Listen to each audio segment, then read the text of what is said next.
تو ہم سوالات شروع کریں. چلیں آپ یہاں سے شروع کیجئے. اوکے. سب سے پہلے تو میم آپ کا شکریہ. ہم نے لاسٹ ٹائم عمران خان سے یہ سنا تھا کہ جب میں پرائم منسٹر تھا تو میں فیصلے خود نہیں کر سکتا تھا، نہ پاکستان کے پبلک کے لیے اور نہ پاکستان کے یوتھ کے لیے. تو ریکویسٹ یہی ہے کہ جب آپ پرائم منسٹر تھے تو کیا آپ بھی اپنی مرضی سے فیصلے نہیں کر سکتے تھے؟ آپ کو بھی فیصلے کہیں اور سے آتے تھے. سیکنڈ ون کویسچن یہی ہے سر کہ ڈاکٹر صاحب نے یہ بتایا کہ نوجوانوں کے لیے ہم پاکستان میں مختلف مواقع اور یہ چیزیں ہم جہاں بھی دیکھ رہے ہیں پاکستان میں جو نوجوان آگے جا رہے ہیں ان کا کچھ نہ کچھ اپروچ ہوتا ہے. جو غریب خاندان سے ہوتا ہے اس میں چاہے جتنی بھی ٹیلنٹ ہو وہ آگے نہیں جا سکتا. ایلیٹ کلاس کے جتنے بھی لوگ ہیں، جتنے بھی ٹاپ کلاس جابز ہیں پاکستان میں، وہ ان کو مل رہے ہیں، جو ٹیلنٹڈ ہیں ان کو نہیں مل رہے ہیں. میں خود سپورٹس سے میرا سپورٹس مین رہ چکا ہوں، میں نے 19 بھی کی ہے.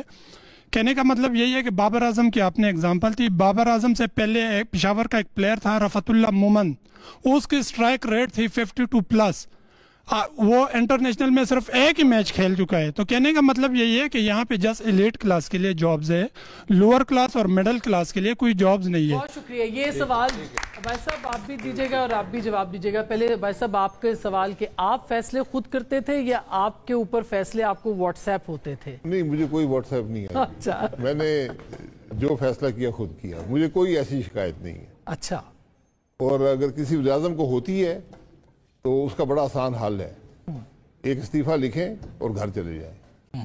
آپ کو اس کرسی پر بیٹھنے کا حق نہیں. تو میں نے الحمدللہ سب اپنے فیصلے کیے، جو کچھ میں کر سکتا تھا میں نے کیا.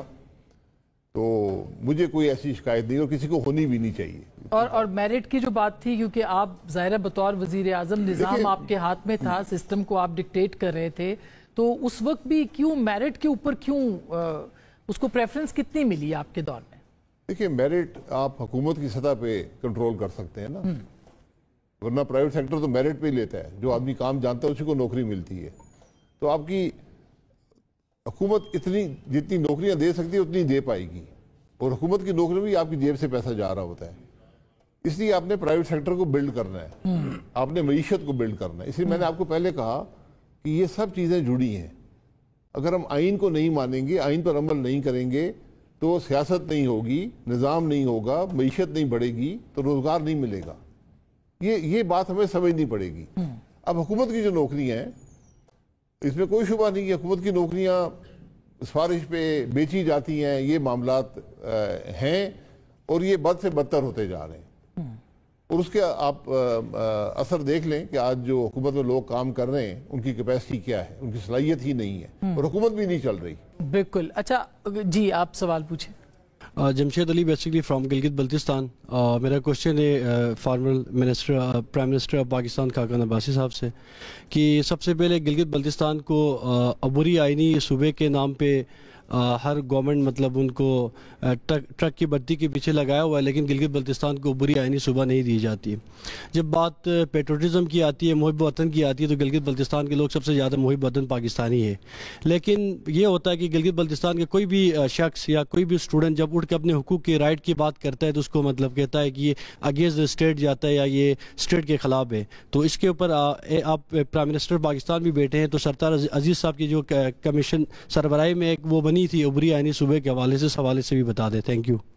جی دیکھیں، یہ گلگت بلتستان کا جو مسئلہ ہے آزاد کشمیر کا، یہ آپس میں جڑے ہوئے ہیں.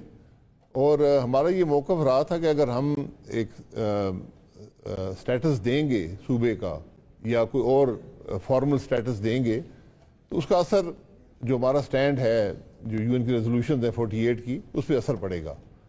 لیکن میں یہ سمجھتا ہوں کہ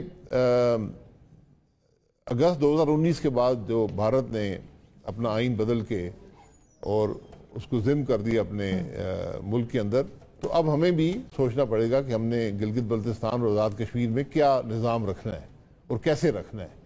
تو اس پر ایک کنسنسس کی ضرورت ہے. اور یہ بدقسمتی ہے کہ وہاں بھی جو حکومتیں ہیں دونوں جی بی میں بھی اور آزاد کشمیر میں بھی، ان کے اندر بھی انٹرفیئرنس ہوتی ہے. وہاں بھی عوام کی رائے کو مانا نہیں جاتا. اور کشمیر میں تو ہم دیکھ رہے ہیں، اسی لیے بار بار نہیں، وہاں بھی ری ایکشن ہوا ہے، جی بی میں بھی ری ایکشن ہو سکتا ہے. اور یہ دونوں علاقے ایسے ہیں جو سیلف سسٹیننگ بھی بن سکتے ہیں. ان کے اندر وہ پوٹینشیل ہے, معدنیات کا بھی پوٹینشیل ہے, ٹورزم کا بھی ہے, تو اس کو بھی یہ بھی نگلیکٹ ہو جاتا ہے. تو اس لیے اس کو کوئی ہمیں اس کو ری تھنک کرنا ہوگا کہ ان کا لیگل سٹیٹس کیا